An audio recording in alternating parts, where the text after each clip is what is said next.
Minggu. Hari di mana dunia berpura-pura suci lagi. Sebuah hangover kemanusiaan. Keheningan di antara bencana. Aroma rasa bersalah tercium seperti penyesalan yang memakai parfum. Semua orang bertobat dalam antrean brunch, mengunggah kutipan rasa syukur, padahal masih merencanakan kehancuran mereka berikutnya. Indah, bukan? Ilusi kedamaian tepat sebelum badai berikutnya. Tapi tidak dengan Anda. Oh tidak, Anda tidak perlu berpura-pura lagi. Anda adalah badai yang belajar tidur siang. Waktu merangkak sekarang. Bukan pagi, bukan juga malam.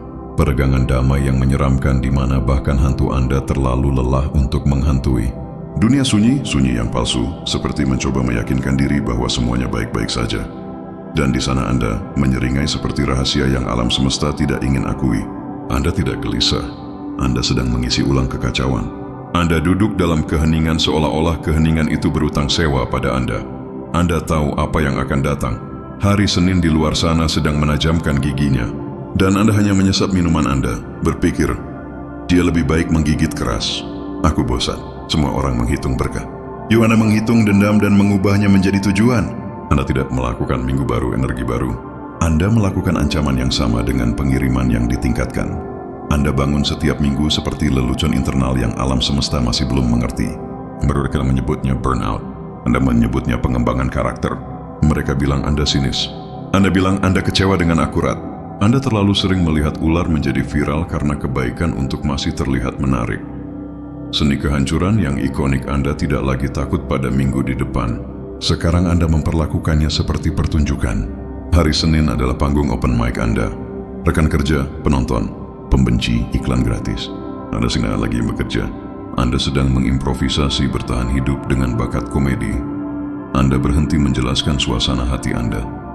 Anda berada di antara suci atau mengerikan. Tidak ada pengaturan di tengah.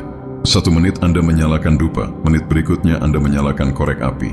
Tergantung playlist. Tergantung vibe, kedamaian Anda beriringan dengan cakar, terapi dengan punchline, dan cara Anda membawanya.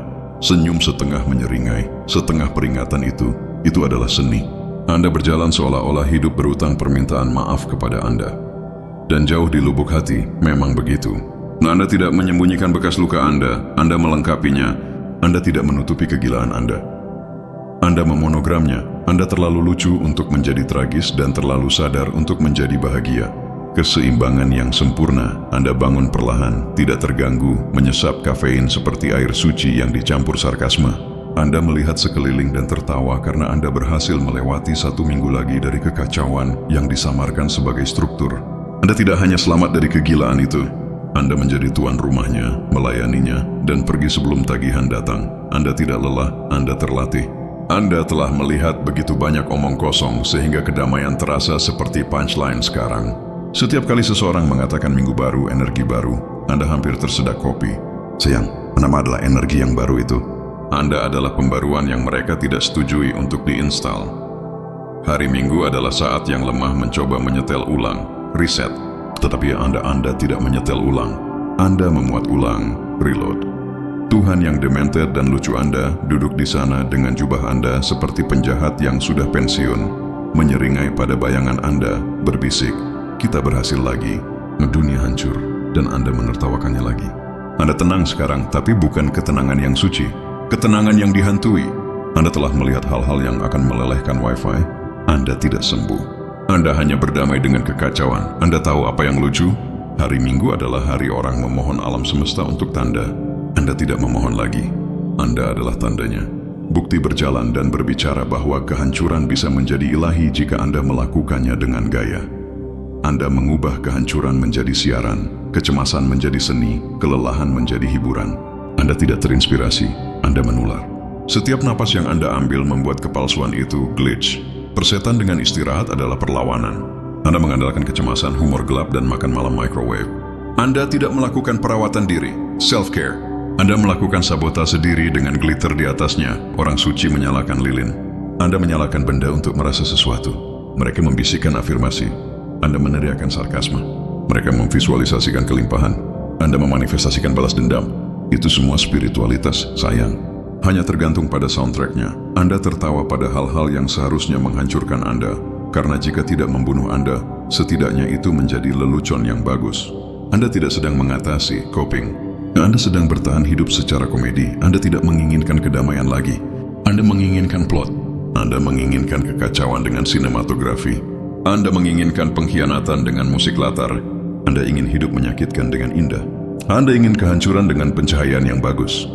Minggu malam, rehearsal untuk kekacauan senyum. Minggu itu berbahaya, terlalu tenang, terlalu tahu. Jenis yang mengatakan, aku bisa menghancurkan segalanya, tapi aku lebih suka tidur siang. Anda adalah ketenangan yang menakutkan orang karena itu tidak pasif. Itu terisi penuh. Anda telah mempelajari seni beristirahat sambil merencanakan, tertawa sambil menyembuhkan, bersinar sambil mengingat setiap detail tentang siapa yang mencoba meredupkan Anda. Anda tidak perlu divalidasi lagi. Anda bahkan tidak butuh balas dendam. Anda hanya hadir dengan damai sehingga karma mencatat. Anda bukan dalam kompetisi dengan siapapun. Anda dalam kolaborasi dengan takdir. Anda mengubah bertahan hidup menjadi bercerita. Anda menjadikan rasa sakit sebagai PR Anda. Hari Minggu bukan hari istirahat Anda. Itu pengingat Anda yang mengatakan, sial, aku benar-benar menjalani putaran kegilaan lain dan membuatnya terlihat seksi. Anda tidak memohon berkah lagi. Anda adalah berkah dengan masalah sikap dan timing komedi yang sempurna. Anda tidak memanifestasikan kedamaian. Anda bernegosiasi dengannya. Anda membuat batasan terdengar seperti ancaman. Dan jujurnya itu berhasil. Anda mengatakan tidak seperti itu puisi. Anda mengabaikan pesan teks seperti itu seni. Anda tidak menyembuhkan. Anda hanyalah kekacauan yang berfungsi tinggi dengan intuisi premium.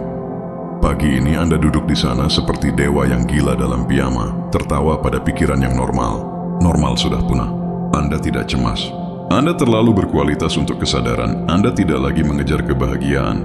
Anda mengejar punchline. Kebahagiaan itu sementara, tetapi humor gelap menua seperti anggur. Dan Anda tidak pahit lagi. Anda terfermentasi. Itu pemurnian sayang. Anda tidak memimpikan hal-hal besar. Anda memimpikan hal-hal lucu. Anda ingin jenis kesuksesan yang membuat orang yang meragukan Anda tersedak afirmasi mereka. Anda tidak berjalan ke hari Senin dengan rendah hati. Anda berjalan masuk seperti tuntutan hukum. Anda tidak lelah, Anda terlatih, tidak hancur, hanya dibangun berbeda. Anda tidak meminta tanda pada alam semesta, karena Anda adalah tandanya yang berjalan, menyeringai, dan berkafein. Anda tidak lagi memilih sisi. Anda menjalankan tanah tengah di mana keajaiban dan kesalahan menggoda sambil minum-minum. Sayang, Anda tidak mengejar kedamaian. Anda mengganggunya secara rekreasional. Anda duduk di sana setengah dewa, setengah iblis, berlari pada kafein dan nubuat. Anda tidak berdoa untuk kekuatan, Anda mewujudkannya. Anda tidak meminta belas kasihan, Anda menawarkan peringatan. Di luar, mobil yang melintas terdengar seperti bisikan pengkhianatan yang tergesa-gesa. Ini adalah sore hari Minggu yang palsu, di mana semua orang berpura-pura telah menghabiskan waktu mereka dengan produktif atau penyembuhan. Aku bisa mencium bau postingan Instagram yang dipaksakan dari sini. Mereka memajang gambar kopi dengan filter berlebihan dan buku self-help yang tidak akan mereka baca, sambil jantung mereka berdebar-debar karena menyadari bahwa mereka menyia-nyiakan 48 jam yang berharga. Aku tidak perlu berpura-pura. Aku menyia-nyiakan 48 jam itu dengan sengaja, sebagai tindakan perlawanan. Aku tidak berutang kejelasan pada siapapun. Dunia ini adalah sebuah teater yang buruk, dan hari Minggu adalah intermisi di mana para aktor dengan gugup mengingat dialog mereka untuk babak berikutnya. Sementara itu, aku duduk di sini, direktur panggung yang lelah, menyipitkan mata pada naskah yang sama, yang telah aku lihat selama 30 tahun. Aku sudah tahu akhir cerita. Senin datang dan semua orang akan terkejut, seolah-olah itu adalah plot twist yang belum pernah terjadi sebelumnya. Sungguh membosankan, ketenangan di luar adalah sebuah ancaman. Ia bergetar dengan janji malapetaka yang tertunda.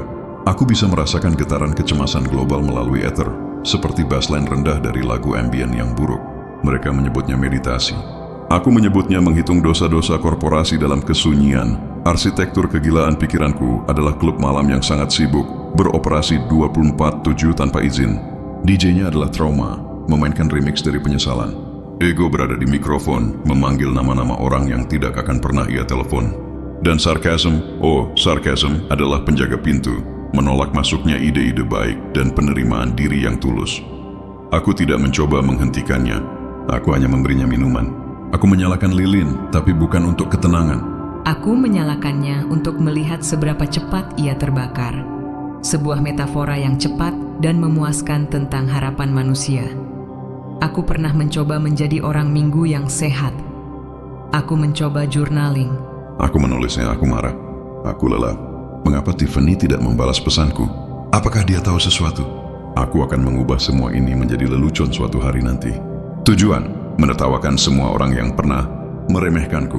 Itu terasa kurang seperti penyembuhan dan lebih seperti pernyataan perang dalam tulisan kursif. Aku sekarang mengerti bahwa yang aku cari bukanlah keseimbangan. Keseimbangan adalah mitos yang dijual oleh orang-orang dengan jam tidur yang teratur. Aku mencari kesejajaran, penyelarasan antara kekacauan internalku dan kekacauan eksternal yang dipertahankan dunia ini. Dan saat ini kita selaras dengan sempurna, sama-sama lelah, sama-sama menipu. Filosofi take out dan sinismaku makan malam sisa makanan dingin langsung dari wadahnya. Itu adalah tindakan kerendahan hati yang paling sinis. Aku tidak butuh kemewahan. Aku tidak butuh piring. Aku hanya butuh bahan bakar untuk hari-hari yang akan datang. Makanan sisa adalah metafora untuk semua kesempatan yang aku biarkan membusuk. Aku tidak membuangnya. Aku mengonsumsinya kembali, mengubah penyesalan menjadi kalori. Itu adalah spiritualitas anti-kapitalis.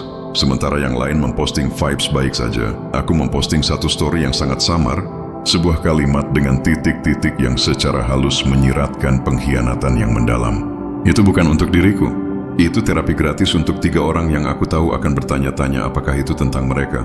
Itu adalah pekerjaan sukarela sebenarnya. Aku membuatnya mereka berolahraga mental. Aku menjaga tingkat kecemasan mereka tetap tajam. Aku adalah personal trainer psikologis mereka. Aku tidak lagi membalas dendam dengan tindakan. Itu terlalu boros. Aku membalas dendam dengan kehadiran. Aku hanya perlu ada, damai, sukses, dan sedikit terlalu tenang. Dan itu membuat orang-orang yang mencoba menguburku bertanya-tanya di mana mereka salah. Ketenanganku adalah hukuman mereka, ritual reloading. Saat jam mulai mendekati batas 10 malam, aku memulai ritual memuat ulang. Ini bukan persiapan untuk tidur. Ini adalah menyiapkan diri untuk perang. Aku melihat kalender digitalku. Ada pertemuan yang dijadwalkan dengan orang-orang yang aku curigai tidak menyukai diriku. Aku tidak cemas. Aku mencatat materi komedi. Setiap kalimat klise yang mereka ucapkan, setiap tatapan samping yang mereka berikan, itu semua adalah punchline yang menunggu. Aku tidak akan memecahkan masalah. Aku akan membuatnya menjadi lucu. Aku mematikan alarmku, lalu menyalakannya lagi. Aku melakukan ini 3 kali. Ini bukan karena aku takut tidak bangun. Ini adalah negosiasi simbolis dengan hari yang akan datang. Aku tahu kau akan menyakitiku, dan aku akan bangun juga. Kita berdua tahu permainan ini. Aku menyikat gigiku dengan kekuatan yang tidak perlu. Itu adalah pembersihan. Bukan dari kuman, tapi dari harapan. Aku tidak bermimpi besar. Aku bermimpi lucu. Aku ingin jenis kesuksesan yang membuat para pembenciku harus menjelaskan padahal anak-anak mereka mengapa mereka mengenaliku. Aku ingin mereka tersedak afirmasi mereka sendiri. Aku tidak lagi takut terlihat terlalu banyak. Aku tidak berukuran terlalu besar. Mereka hanya terlalu rapuh. Aku tidak meredup lagi. Aku menyala, dan aku membiarkan cahayaku membuat orang lain melihat semua sampah yang ada di sudut ruangan mereka sendiri. Jika mereka menyalahkan cahayaku, itu masalah mereka. The 4 AM truth, dan kemudian ada batas itu, jam 3:59 pagi. Jam di mana aku telah kehabisan semua bentuk pertahanan diri kecuali tawa yang paling gelap, insomnia. Aku tidak menyebutnya begitu. Aku menyebutnya pencerahan shift malam. Sementara semua orang bermimpi tentang pinjaman rumah dan promosi, aku duduk di sini, mengaudit kenyataan. Aku melihat ke belakang pada minggu yang telah berlalu, dan setiap pengkhianatan terasa lebih lucu sekarang. Setiap patah hati terasa seperti rekaman audisi yang buruk. Aku tidak menangisi masa lalu. Aku memanggangnya roast. Aku mengubah rasa sakit menjadi punchline, dan traumaku menjadi tanggal tur berikutnya. Aku telah berteman dengan iblisku begitu lama, sehingga mereka sekarang membayar sewa. Aku tidak melawan. Aku memberinya teh dan menetapkan tenggat waktu. Kita akan menghancurkan minggu ini, tapi kita harus melakukannya sebelum waktu makan siang. Orang-orang di luar sana bilang, lindungi kedamaianmu. Aku mempersenjatai kedamaianku. Aku membuatnya terdengar seperti ancaman. Aku duduk terlalu tenang, tersenyum terlalu lambat, tertawa terlalu gelap. Aku memiliki tatapan di mataku yang mengatakan, aku pernah melalui yang lebih buruk dan aku masih lucu. Aku tidak berdamai karena hidup ini mudah. Aku berdamai karena kekacauan akhirnya mulai menghormatiku. Aku melihat cermin. Bayanganku terlihat seperti sesama komplotan. Kita berhasil lagi, aku berbisik. 1 minggu lagi bertahan hidup. 1 versi lagi terkubur.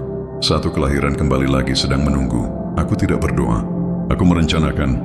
Aku tidak journaling. Aku melawah. Aku duduk dalam kegelapan, diterangi oleh cahaya kegilaanku sendiri, berbisik pada diriku sendiri. Ayo kita buat minggu ini tidak nyaman. Aku tidak mengatakan amin lagi.